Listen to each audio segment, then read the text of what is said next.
So let's talk about those egotistical people on TikTok. Sure thing. So I think the milieu of TikTok is so fascinating, not to generalize, of course, because there are something like, I think there's 800 million active users on TikTok now. So it's not one homogenous group. So I don't want to generalize, there's people from all kinds of different political inclinations.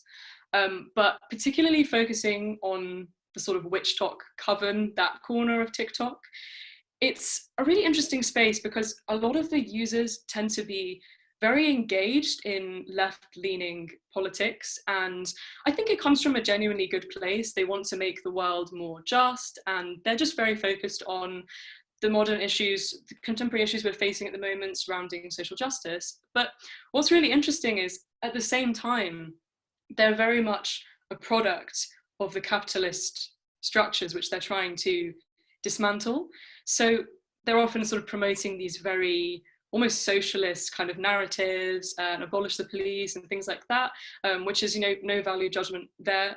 But at the same time, they're very focused on forward-facing performatism and ultimately getting more followers, getting more likes. And the irony, of course, they're using a social media in the first place, which is ultimately a capitalistic innovation. So there's always going to be an element of irony there. Do you think that that kind of hypocrisy and that kind of internal contradiction contributes to the kind of ridiculousness of what they do? Like, I'm sure and it's in your article, and it's something that I talked a lot about on the podcast that I had, just how profoundly narcissistic it is to believe that that anybody could influence the moon, that with their magic they could alter the state of the moon. Absolutely. I mean, there's two aspects of this. Firstly, there's the, frankly, as you say, bizarre metaphysical implications that this would even be possible. But there's also the implication that it's something which they should do. If you compare the attitudes involved in witchcraft, particularly how witchcraft is manifesting here, with, say, traditional religion, particularly the Abrahamic traditions, which is my specialism, the narrative in those systems, in the religious systems, is very much a case of submission and the ultimate powerlessness of the human will, and is very much the mentality that God knows best. For example, in Islam, you've got Allahu Alam, which means God knows best. Whereas witch talk is the complete opposite. It's the inversion of this formula. It's not only denying God, or rather replacing God with multiple deities, which can be utilized for the personal manifestation of the will, but it's also being so metaphysically hubristic, I would say, as to actually propose that you can control those forces, which is so alien to any of the spiritual sort of environments that we've been used to before. It's, as I say, a complete inversion. The human being is now God. And I think, I'm sure many of my viewers know that I generally like to practice Aleister Crowley's Thelema, but I find that there's a really wide misunderstanding of Crowley's concept of will and what the individual role is. He's somebody who clearly he values the individual in culture, but he recognizes that the individual will is nothing but an expression of the singular will. So do you think that much of the metaphysical hubris is based on misreadings of things, likely from movies or cartoons? Where do you kind of see some of the origins of their witchcraft? So I think at the very heart of it, there is a genuine yearning to connect to what I see as God, but if you like to use more secular language, a spirit, a power, a force, so to speak. I think there is a genuinely profound longing for that. And I think that that's present in every society at every given time. But I think the way that it's manifesting, so to speak, is through this rubric of individualism and through this rubric of personal will and ultimately instant gratification. I mean, I won't go in too much into the different varieties of magic, because you've also got so-called white magic and Platonic theurgy. And there's a whole spectrum of different sort of brands of magic there. So I won't go into those, but the kind that we're seeing on Witch Talk is centered around what I believe to be instant gratification. It's about casting a spell because you want something to happen, because you feel that it's the right thing for you in that given time. Again, contrasting with traditional religion, which is you don't ever know what's best for you, God knows what's best for you. So to answer your question more directly, there is this yearning at the heart of it, and I think, yeah, as I say, a pure good intention often, but it's being diluted by personal instant gratification and the pleasure principle ultimately, although I'm not sure where hexing the moon really comes into that.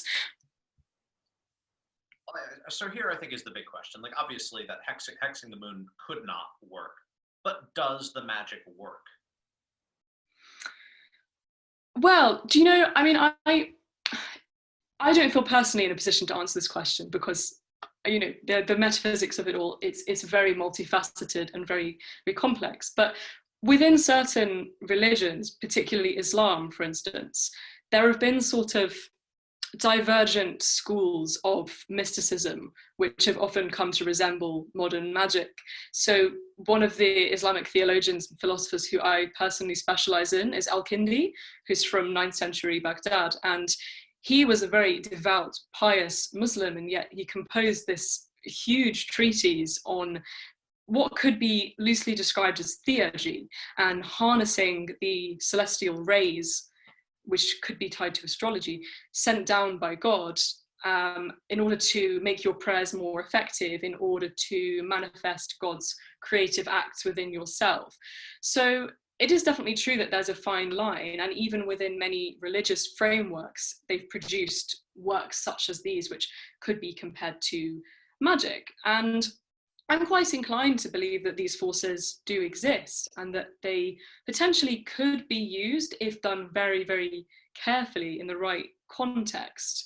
And so in that sense, I think they come from some place of truth. But I just think the way they're being used now, if they do work, I mean, is it for the greater good? Is it? I personally don't think it is.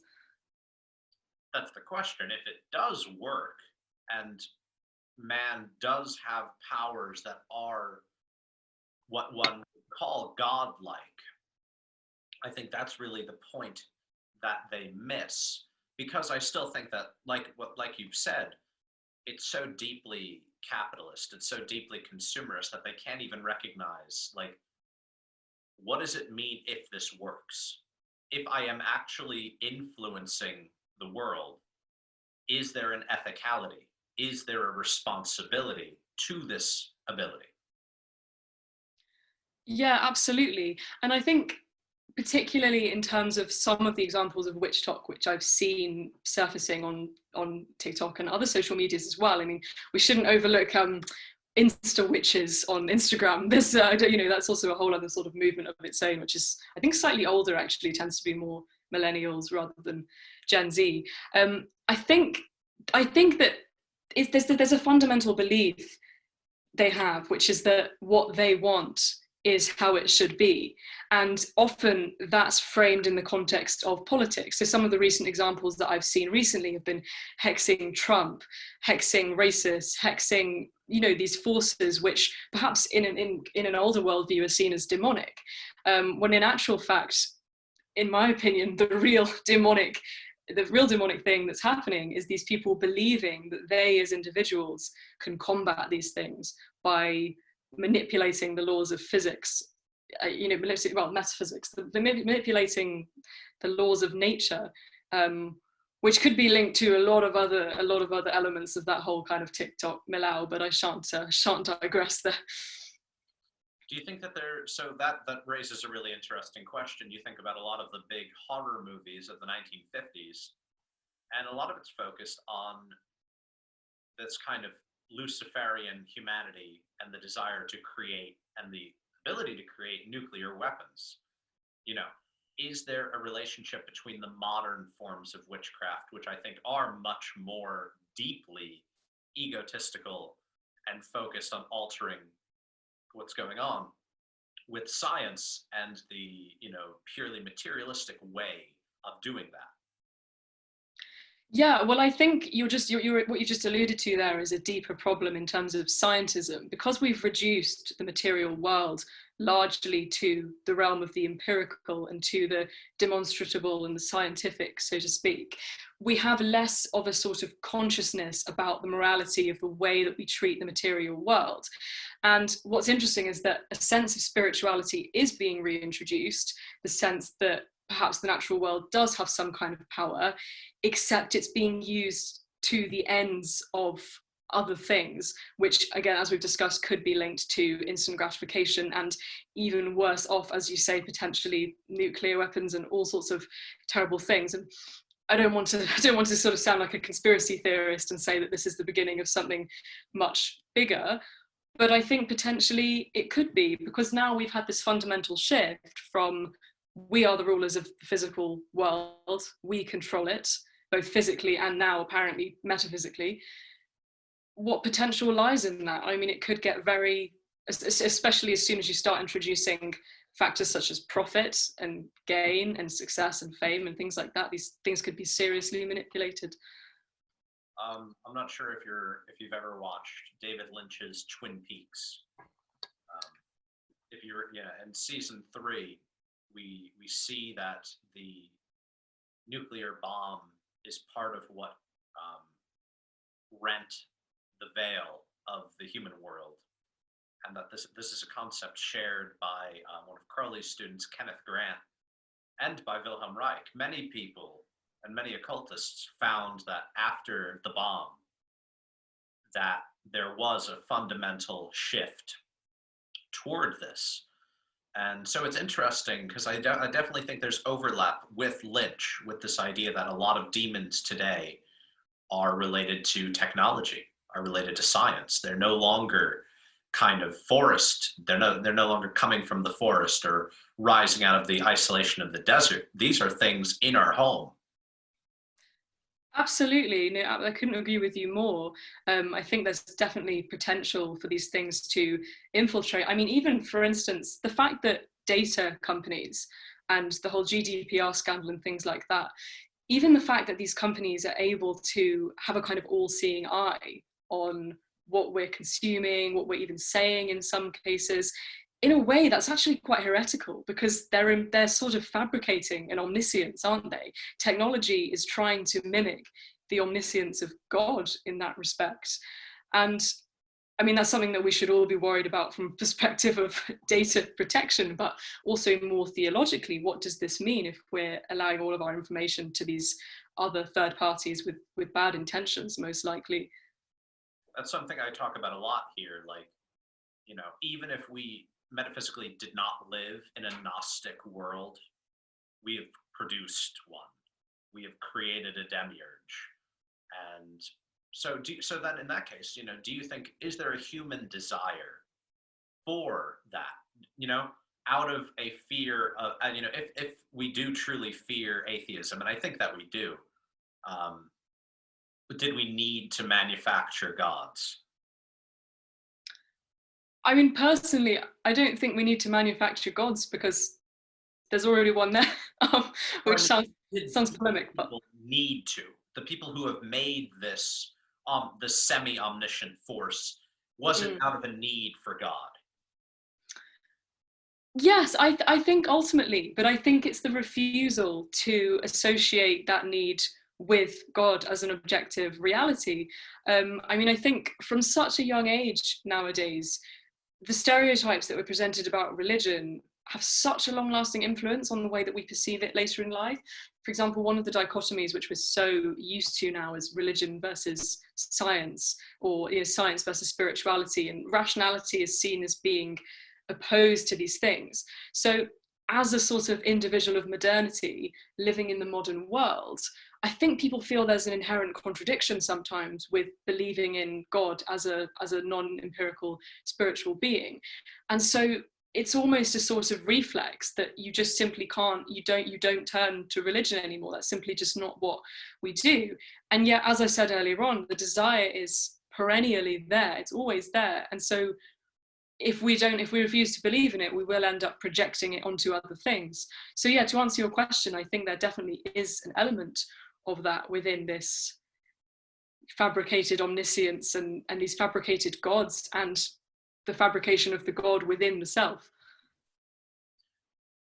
So I'm not sure if you're familiar with the concept of aeons, or that, around every 2,000 years that there is a shift in the collective unconscious, the spirituality of humanity. Do you think, if that is true, that this is a sign of the turning? Are we trying to turn away from old forms of God? And is technology a failure, or is it the actual goal? I mean, that's a really good question. I think the problem with artificial intelligence, for example, is that we go back to the same problem again of trying to. It's based on the assumption that we know what is best for us, because the majority of artificial intelligent innovations are motivated by a desire to increase convenience, to increase instant gratification. And so what's happening there is we're basically exploiting this technology for our own personal benefit, which again goes against the nature of traditional religion. Could you rephrase your question again? Sorry. Yeah. So if we assume, or if you give any credence to the concept of an aeon, of like the age of Aquarius, the age of Pisces, that we are at a point now where we are actively trying to fight against the old world and produce a new one. And if we are trying to produce a new one, is technology a failure, an aborted attempt to produce the new God, or is it truly the new God? I think it's a failed attempt. I think it's quite safe to say that it's a failed attempt, because what's interesting about it is it's very much the assimilation of human creativity and human innovation, things which are on the whole positive, and I think expressions of divinity within the human realm. So I think in that respect, it is the result of a positive accumulation of advances in science and technology. But what's fundamentally wrong with it is the intention behind it. It's, instead of creating a technology which helps us to improve our relationships with each other, genuinely improve our relationships with each other, and ultimately to improve our relationship with God and with nature, it's completely missed that. It's gone back from that, and it's focusing on how can we make things more convenient. Let's do a technology startup that makes people's lives this much easier. You don't have to go to the laundrette anymore, you don't have to cook anymore. I've actually recently been writing an article about Islamic theology and its perspectives on consumer culture in terms of food and instant gratification with food, and how that's one of the really negative aspects of technology, because it detaches us from nature. And food is a huge part of our engagement with nature. So anyway, without digressing into that, I think, to summarize, I think technology as a principle comes from a place of divinity, because we've innovated, we've created, and we've used our intellects to the fullest capacity. But it's the intention that I think is actually the antithesis of God. There's a metaphor that I use, and I'm curious what you think about it. So I view a lot of what goes on as this problem of secularism as well, but that memes, and especially the archetypal character of memes, are it reflects the situation before Muhammad at the Mecca, when many gods were worshipped. There was, complete, there's a decentralized form. Everybody wants their god to prosper, and they go to their own little god for their own little wishes. And we have something very much like that now. But like that time, they are striving and will reach a singular god. do you think that we will rediscover a singular God from this chaos of forms? I personally believe so. Yes, I feel that that's the nature of the self-disclosure of God, to borrow a very sort of common Sufi axiom. Um, I think that I think it can be problematic in some ways to say that, because there is a lot of politics behind religious rationality, because particularly if you look at areas such as sub-Saharan Africa, and in fact the whole of Africa really, although there is lots of Christianity and Islam, and in some cases even Chrislam, which is a fusion of both, there are still many religions which worship multiple spirits, worship multiple deities, and have done for as long as their ancestral memory goes back to. So I think I do hesitate, I suppose, to say that from just a sort of consciousness that there's always the worry that you don't want to project the Abrahamic narrative onto every other culture.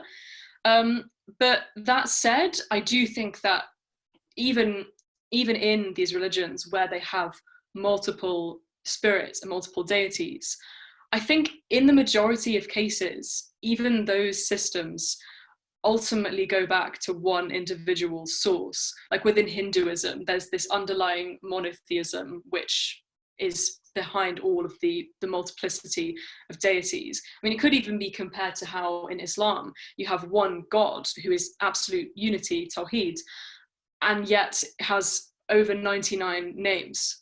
You know, it's different attributes, different expressions. I don't think there are many religions which deny that there's some multiplicity in the appearance of God. I think it's just a shift from understanding personal gods, personal powers as being attributes or expressions of one God. But this goes into the whole territory of perennial philosophy, so I don't think we should digress into any more heavy theology. What is the role of the individual in modernity, if not to try and ascend, to try and develop a greater way for the world? You know, if so, in thelema, which is derived from the Greek word for will, which is from, you know, it's the word will used in the Greek form of the Lord's Prayer. So when one is practicing thelema, they are doing their will in the same way that they are doing God's will. Do you think that there is is there an underlying human will that we need to practice, or is it really just essential that we return to something conservative and traditional and follow that? I think the role of the individual, I think it does have a place. And even within the Abrahamic context, there is certainly an awareness that religion is always going to be a different thing for different people. For instance, in the Quran, there's a verse about how different beings have different modes of prayer. And I think that's a really beautiful and profound idea. And I don't think that many religions deny that, because I mean, Islam is often associated with sort of oppression and having a one monolithic way of practicing religion. But actually, I would argue that scripturally, that's not necessarily the case. So even within these frameworks, the individual has a position, and that position is to uncover an aspect or an attribute of a universal God, but through the station of individuality, because every human being is different. Every human being can see a different aspect of God, can learn different things, can apply different teachings to the greater good of society. So I do think the individual has a function, but I don't know whether that can be extended to the individual, for example, creating their own destiny or casting spells on the moon. You know, I don't think that it can be extended that far. I think it has to be honed in on understanding a more unified belief system and a more unified God. So here's a question. If I am correct, Islam generally bars the depiction of living creatures in art, right? Well, it does depend. I mean, some Sunni schools are very, very against it. Certain legal schools and theological schools completely forbid it. But then within the Shia tradition, it's actually a very rich artistic world, really, in which they do depict living creatures, and many people, particularly in the Safavid Empire. I'm just curious if you think that photography and the internet have possibly played a role in altering that religious sentiment. And because of course there is a reason that one does not depict living creatures, and it plays a role in the worship. Do you think the mass proliferation of images of living things online has affected them in some way? Yes, I think so, and I think that can be understood through the more general principle of modesty. I think that because we're living in a world where everything is so crass and hyper saturated, and we see everything, and everything is, as you say, so many images everywhere all the time. I think that there's an element of not being able to treat things with modesty and ultimately with sanctity. Um, I think, I mean, you say images, but I think you could go further and talk about vision. That we see too much in both on virtually, but also in person. People are very immodest nowadays in lots of different ways, and I think that's definitely tied to what you're talking about. Would you say so? Yeah. And and it connects to one of the parables that I often use when people ask, why do I analyze memes? I tell them a story about a man who visits a rabbi, and he asks, in the old days, so many men saw God, and now nobody does. Why do we no longer see God? And the rabbi says, nobody bows low enough. And that's what I try. I try to bow low and look into the lowest expressions to find the highest ones. So, but I think that's extraordinarily difficult for most people. It's very difficult to see. How do you see God in the internet? Like one of the worst, it's like full of the worst things ever. You know, in your personal experience, do you see any expressions of divinity in a positive way or a negative way online? Yeah, I mean, I do take a more sort of traditionalist approach, but not so far as to say that all modern innovations are bad. I am really a firm believer in art and creativity as an expression of God. Of course, you can get art which can lead people astray. Absolutely, I'm not denying that. And the same with music too. There's a lot of popular music out there which has blatantly demonic, if I can say that, undertones. But no, I think the internet can be very positive in inspiring people and in promoting artwork. There's a really very lively Facebook community of calligraphers, artists, painters, all sorts of different ends of spectrum of the arts and creative fields. And I think the internet can be really good for inspiring people in that regard.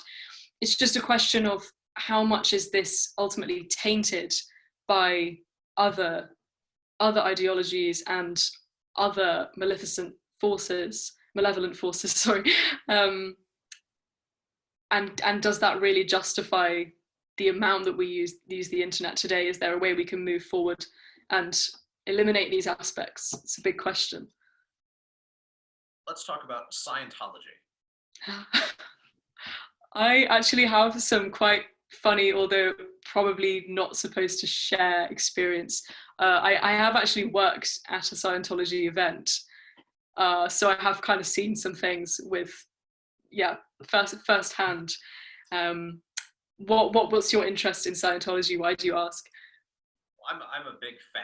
I think it's one of the best case studies for what's going on in the world, and what does modern, I think the best forms of modern magic, the most effective forms, look like Scientology, because Scientology is an evolution of Thelema. So, but of course it's deeply perverse. It's a deeply it's a very much an anti-religion. It exists in opposition to everything before it, which it claims to not, but that's how it does it. I'm just curious, what is its role? What do you think of it? I mean, I think Scientology, from what I've read, but also what I've seen, it is motivated by a sense of individual power. It's wanting to be part of something where you feel that you're in control, that you have some kind of special esoteric knowledge. And I think that's really interesting if you go to the story of Genesis, because the meaning of the apple on the tree and the reason why that's considered sinful is because you're biting into something which you're not supposed to know. And there is such a hubris that comes with doing that, with biting into the apple, because you feel you've got this sort of superiority over everybody else because you know something that other people don't. And I think, to generalize, that's why the occult can be quite dangerous, or very dangerous in some cases, because it claims to know too much. And regardless of the spiritual implications of that in terms of the afterlife, in the present, it can be really quite toxic, because you as an individual, or as a group in this case, think you have access to some sort of wellspring of truth, and other people don't. And that's the problem, it's exclusive. I guess this is the part. What if they do? And what if it does work? Well, again, I think there's a question of, does it work? But then there's also a question of, should it work? And even if it does work, what are the long-term repercussions for these people? Because in the short term, narcissism. In the long term, you know, what is that going to mean for them in terms of their own salvation? And also in terms of the people that follow them, is this going to become the new example of religion which we set for younger people and going down the line? And is this going to be the new normal? I mean, I don't find it hard to believe, partly because Scientology is so expensive to join, so it probably won't become a mass, you know. But similar structures of that nature, they could work in taking control of people, certainly. So then I guess this is really what I wonder, because I am certainly not Abrahamic, and I'm really focused on what works. And if it works, you know, if you don't have the argument of salvation, if you take people who I think generally now don't believe in it, and their focus on the afterlife is a totally selfish one, what is to stop them? And what is the argument for traditional faiths that don't offer individual power to a culture that's so deeply individualistic? I think the consequences of being deeply individualistic will always manifest themselves in the end. And regardless of salvation, regardless of theological implications of it, it will always lead to unhappiness. There's no question about that. And I think that people can be very sort of confident in their nihilism these days and believe that there's just fundamentally nothing at the end of it. No good is ever going to, it doesn't matter how good you are in this present life, it doesn't matter. But at the end of the day, I think 99% of 90% of the time, those people are going to be seen as, those people are going to end up unhappy. I'm really sorry, somebody's knocking at my door. Can I just cut that last bit? I just need to go and get it, sorry. I'll be 2 seconds, it's probably close now or something.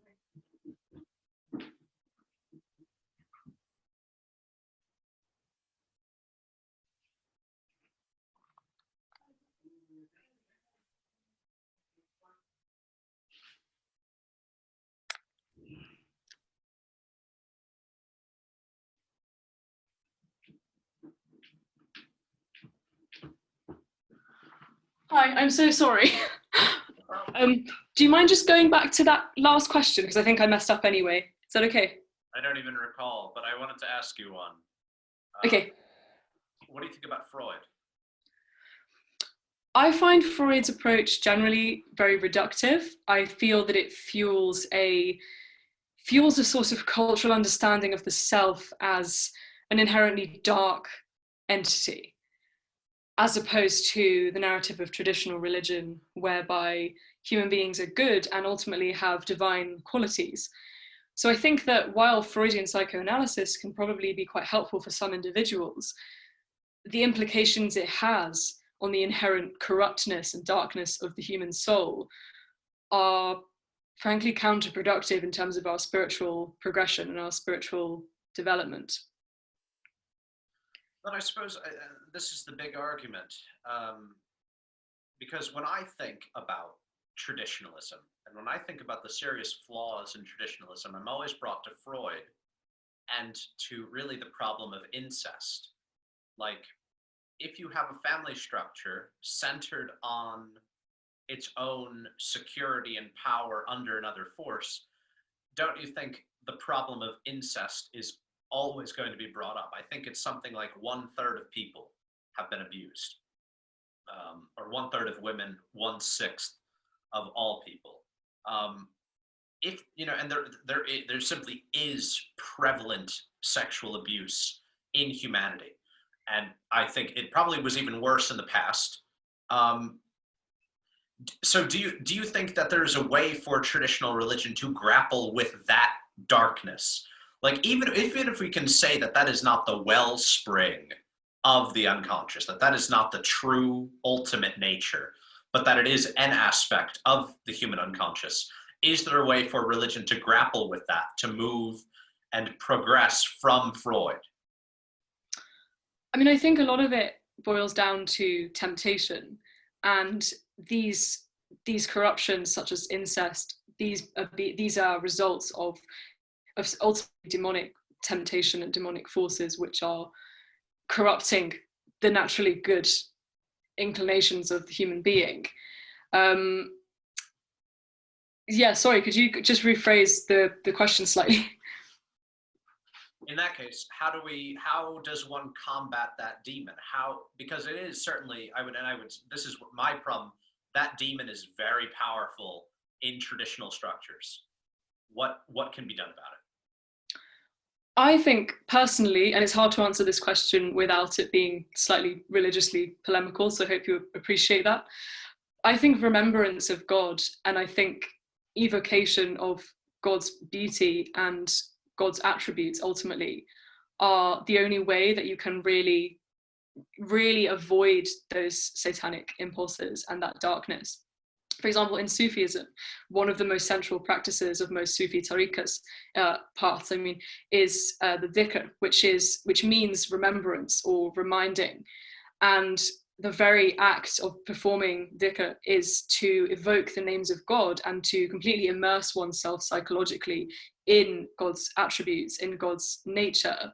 And I think that practices such as this, and also the Jesus prayer within Russian Orthodox Christianity, there are many, many different practices within religions which are focused on the remembrance of God. I think that those are the primary ways, but also there's the opposite of that, which is also avoiding the forgetting of God, because there's the active remembrance of God, which is one thing, but it's also a matter of creating a society in which we're not able to forget God. And I think by overwriting the laws of nature, that's one way in which we can forget God. By prioritizing human will over natural will, I think that's another way. And again, these are all things which technology is encouraging and which capitalistic innovations are encouraging by promoting instant gratification.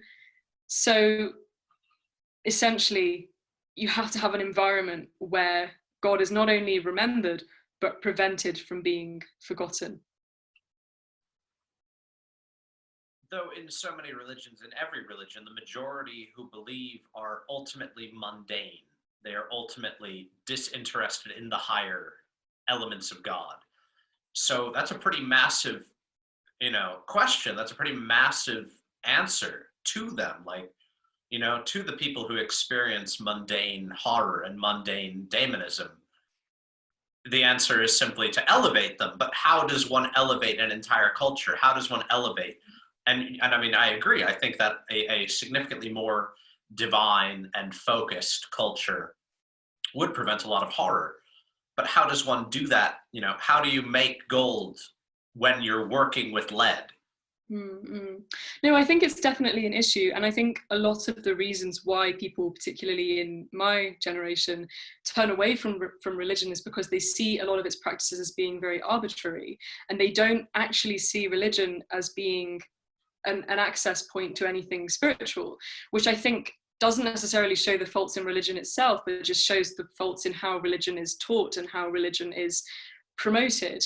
I think that something which I think really connects people to God, or let's say spirituality, because as much I have many issues with that word because its connotations are just far from desirable. But anyway, one thing that really, I think, reinvigorates the religious impulse is art and nature. And I think this is one of the problems in urban societies, for example, because young people often grow up surrounded by concrete and artificial substances. They are so much less exposed to the beauty of God. And I think, I mean, I grew up in the countryside, and I wonder if perhaps maybe that explains why I'm religious, because I was so exposed to creation from a really young age. But a lot of young people, particularly in cities and urban populations, they aren't. So I think you have to make fundamental changes to the environment, not just teaching religion, but actually exposing children to the beauty of God and to the beauty of creation. I think that's absolutely foundational. The rest, I believe, will instinctively follow without necessarily having to teach that much at all. I think it just arises in the soul quite naturally, sort of Plato's idea of anamnesis, remembrance of God, unfurling of God. What a brilliant point. I completely agree. So I guess the question, a lot of this is, it depends upon external correctness and external goodness. But wouldn't you agree that this is almost completely barren in modern religious landscapes? That religion kind of it blundered itself by focusing and responding to individualist critique, that instead of focusing on actually affecting the life of the people around it, it was rather, no, here's why you should, it's focused on still quelling desires instead of satisfying greater needs. Yeah, no, I think that is definitely a shift which has happened. I think it's particularly been amplified since the rise of capitalism. Again, I think all these things are so inextricably linked together that religion, as we see in Witch Talk, is a perfect example of this, has now become not something that we serve. It's not something that we adhere to in a sort of passive manner. Putting aside the negative connotations of passivity, I don't mean total sort of ignorance or blind following, but I mean submission to the will of God. They're different things. Instead of obeying to that or submitting to that, we're completely rebelling. And now, as I said earlier, we are the gods now, and that kind of religion has no place, or so we think. But we're seeing the consequences of that mentality unfurling quite rapidly now.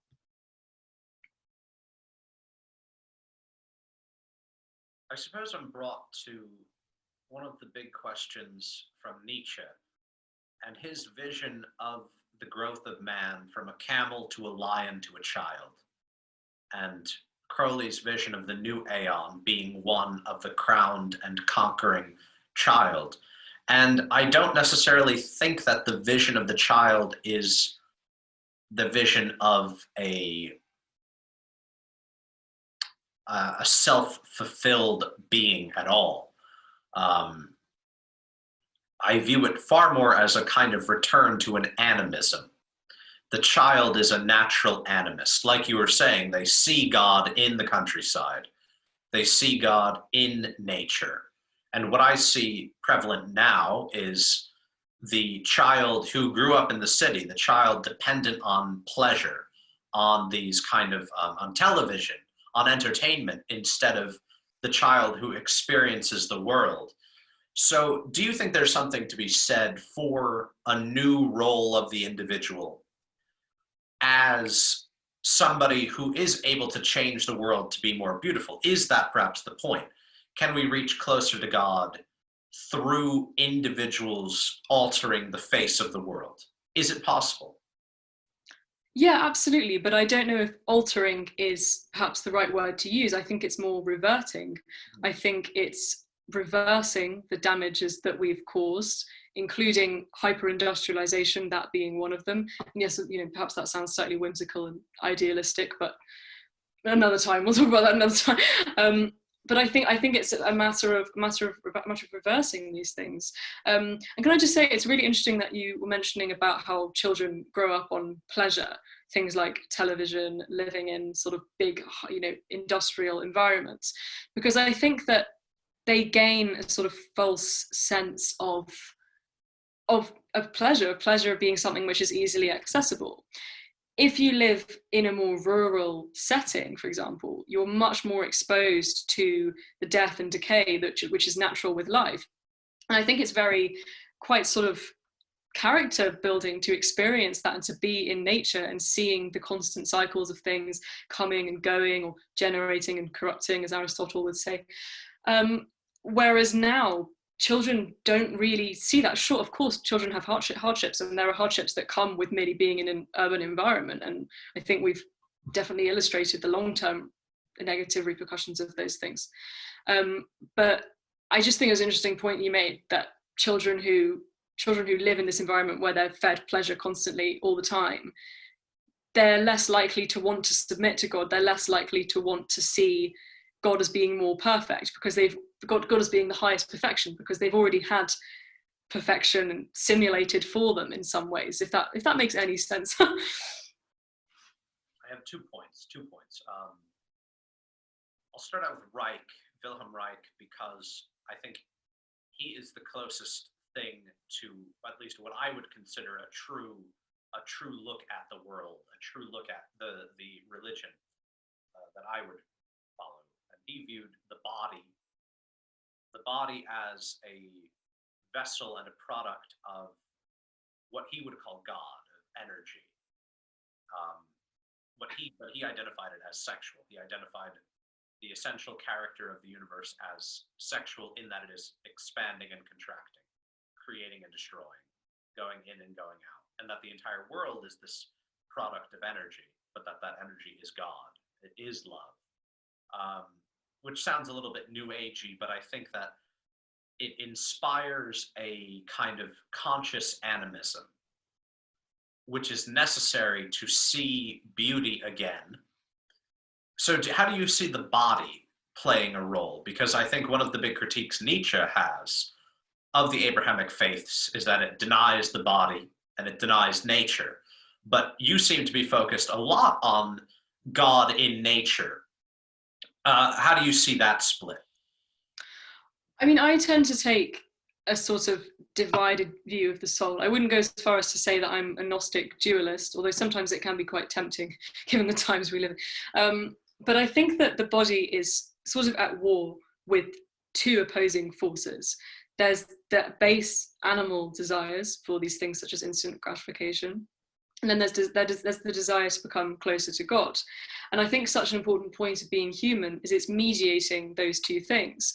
And it's regulating when you allow yourself to gratify your desires, when do you allow yourself to indulge in worldly pleasures? Because I think there's certainly a time and a place for those things, but it's a matter of controlling them.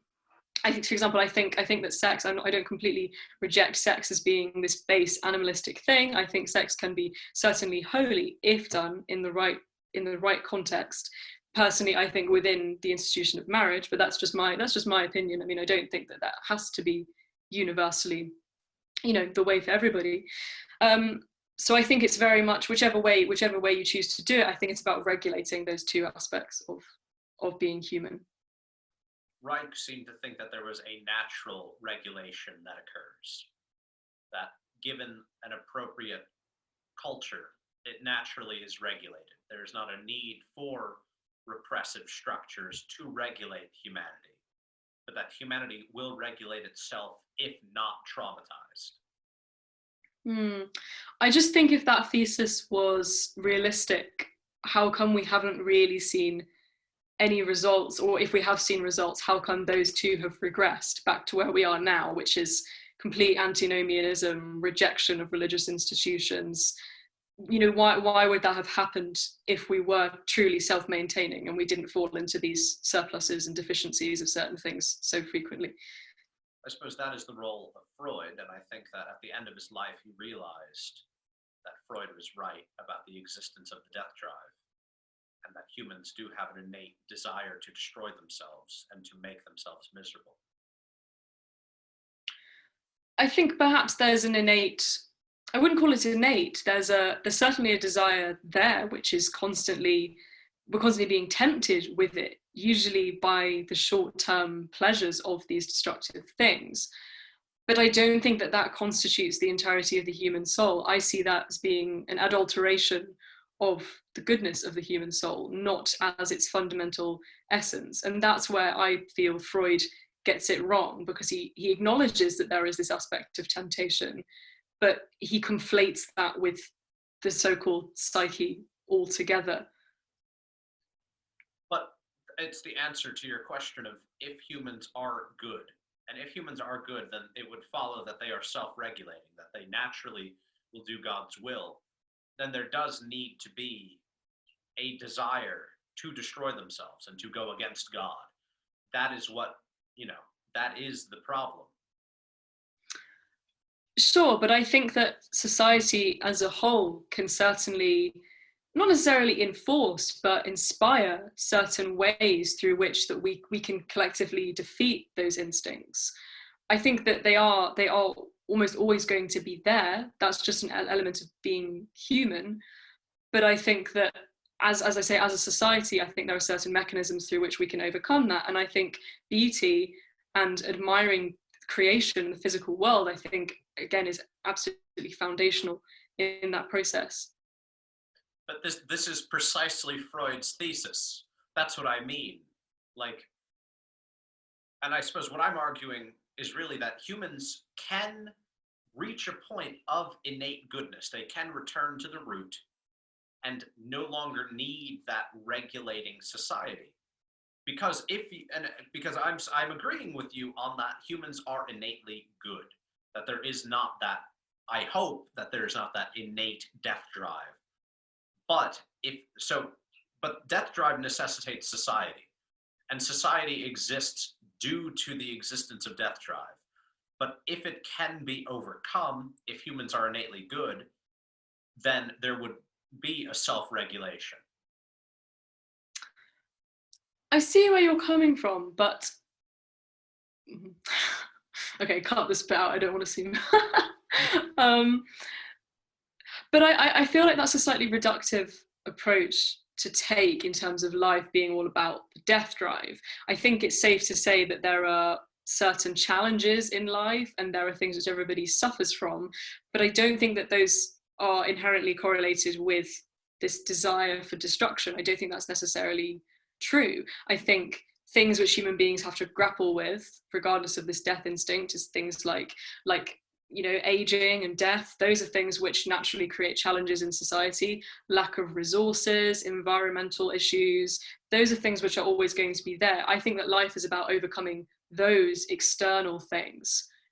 You see what I mean? I don't think that this, although yes, sure, there might be an element of this destructive drive, I don't think that that dominates the human experience. I think it's a small part of it, which is definitely there, definitely exists, but I think that psychoanalysts like Freud big it up into something much more all-encompassing, which it isn't, in my opinion. Badness and death are things from outside that influence something innately good. So if we were in a perfect world, if the world were good, there would be no human evil. I think fundamentally, all the while we're living in a world of physical material, in a world of changes, in a world of contingent substance. I don't think that can ever be 100% achieved. And that's not a negative view. It's more of a comment on the mere ontology of substance. The nature of substance is contingent. It comes and goes. It generates and corrupts. And I think all the while that humans exist in this realm, the inevitable sadness and the inevitable pain that comes with those things is a permanent feature. It's about how we overcome it. It's about how we harness the spiritual faculties and the intellectual faculties to overcome the sadness caused by these things. Actually, just to also mention, I wrote something about Al-Kindi and Al-Kindi's theory of Al-Kindi's theory of happiness. And I actually applied that to the COVID-19 pandemic and self-isolation. And what Al-Kindi is saying is that in order to truly be happy, we actually have to detach ourselves from these physical things, mentally detach ourselves from the realm of what comes and goes, and instead focus on the intellectual pursuits and the imagination, because these things exist in a sort of ontologically different sphere, and one which is in line with the permanence and the eternity of God. And what I was saying in this article I wrote was that self-isolation, for example, is quite a good situation for which we can actually experiment with this mode of thinking, and again, by concentrating on God, overcome the inevitable difficulties of physicality. This is our fundamental split. Nietzsche and Reich really believe that the world, the material world itself, is good, and that it is the human, it's a human trait to view it as bad and to retreat from it. And so I suppose that's the question. You know, I view the world as the best. It is the product of God, and it is solely we who are struggling to accept and to love the world as it is. It's humans, it is our responsibility to accept, to love what we have. That is to worship God as he is, as God is. Yeah, no, I mean, absolutely. I mean, it's not like human beings can really truly come to that conclusion. And although it's a very boring premise to feature here, given the nature that this is, you know, supposed to be an engaging debate, but I fundamentally believe that we don't know and we shouldn't know. And this goes back to the God knows best sort of axiom. That's I think I fundamentally do believe that, and I'm not saying that because I'm reluctant to argue with you. I just fundamentally believe that these are the things we don't know, and I think what matters in the present life is that we focus on cultivating our relationship with God and trying to understand truth rather than being focused on the self. I think that's the fundamental thing here, which I think we can both agree on, and perhaps makes for a good conclusion, is we've lost the balance in society where we're submitting to something higher. We're trying to simulate the power of God. We're trying to simulate God's omniscience through technology, and now we're trying to simulate God's omnipotence through witchcraft. So I think that summarizes where we're at now, and I think you can sympathize that that is very problematic for society and for the individual happiness and for the individual thriving. I'd like to finish with one point, because it's a big one. And I think we did reach that good point, and now I think we have an image. And I think the image is that of, what if this all goes wrong?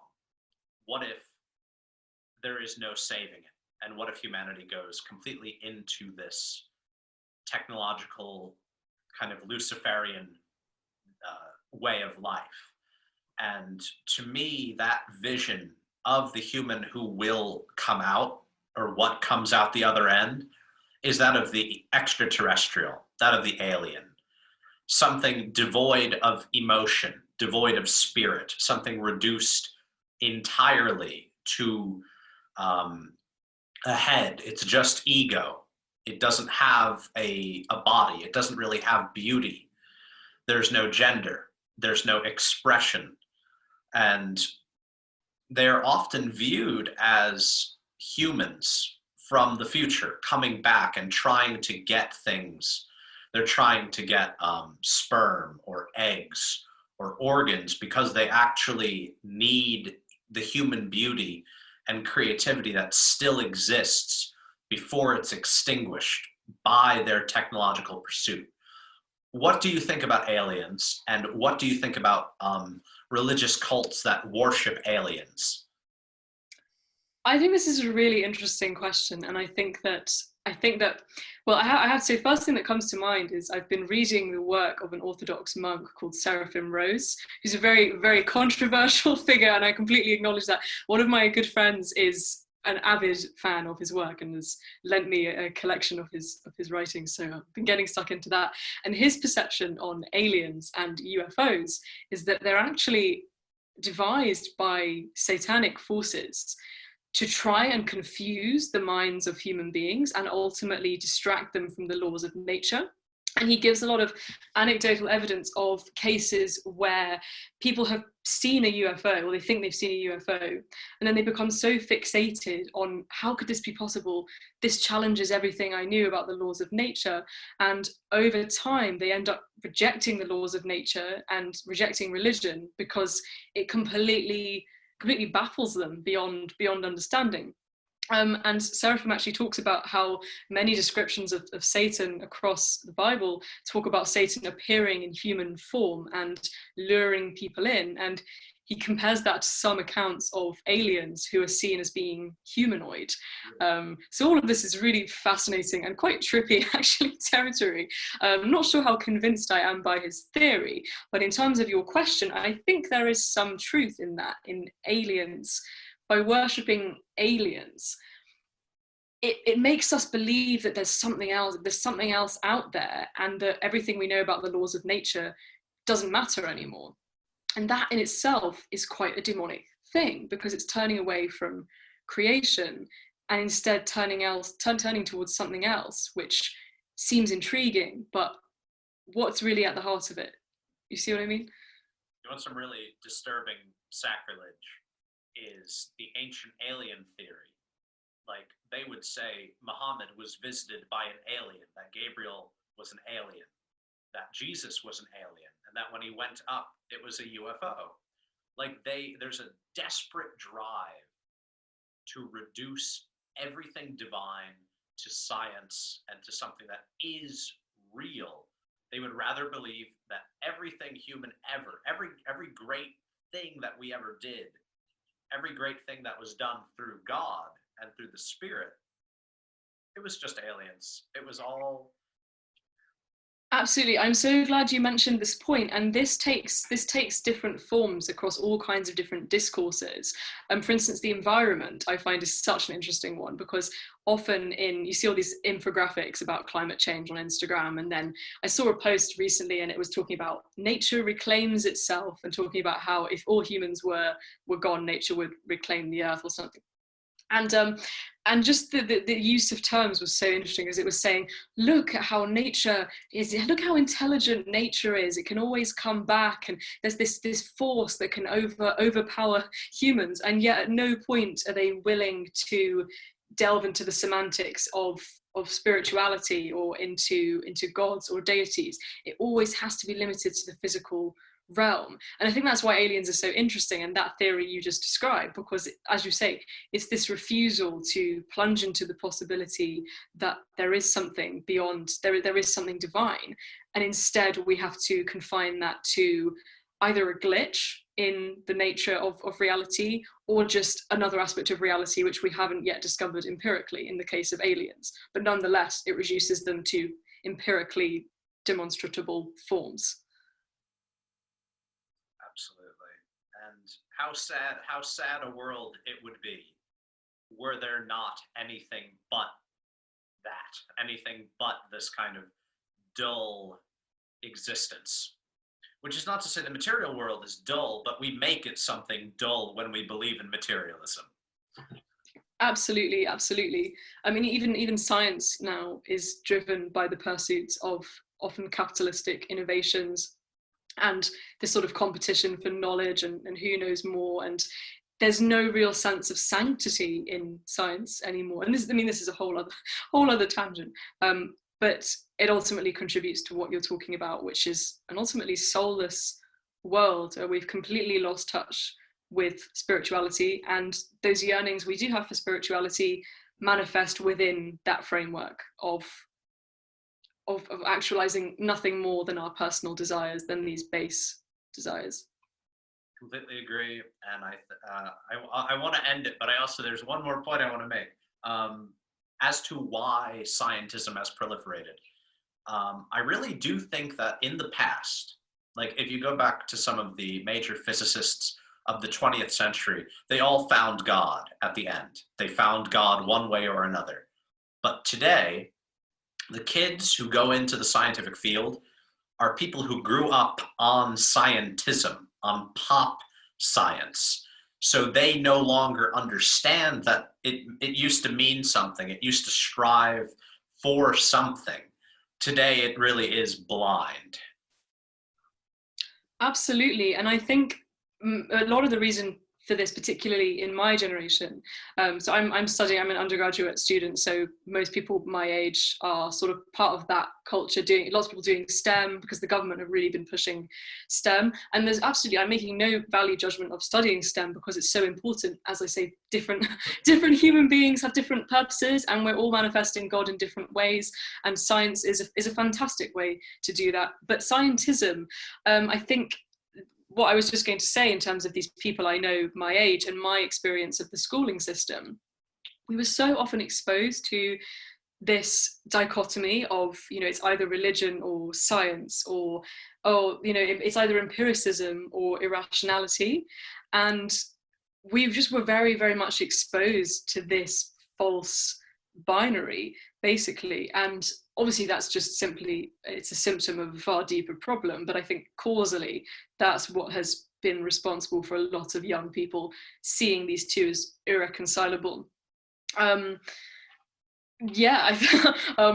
think that's totally, it's really depressing how that's happened, and how science has become a marionette to various ulterior motives and capitalistic innovations. And rarely do we see science being conducted for the sake of understanding God and understanding creation, when, as you say, that was originally its purpose, its telos. Absolutely. And that's what I'm trying to do. I'm creating a science of memes to see the higher things that play through them. And you are providing great work. Do you have anything that you want to plug? I know I'll link your Medium page. Thank you so much. Yeah, I mean, most of my writing tends to be on Islamic philosophy and Islamic theology, but I do focus on how certain topics discussed within that, in that era, can be applied to Western modernity. I think that's all I have to plug for now. I have a website where I post most of my articles and also any other things like this. And I'm hoping to have a couple of articles published in journals later this year, so I'll also be posting them, hopefully. Great. All right. So thank you for coming on, and thank you, Justin, for hooking us up. Yes, and thank you so much for having me, and also thank you, Justin, for allowing this to happen.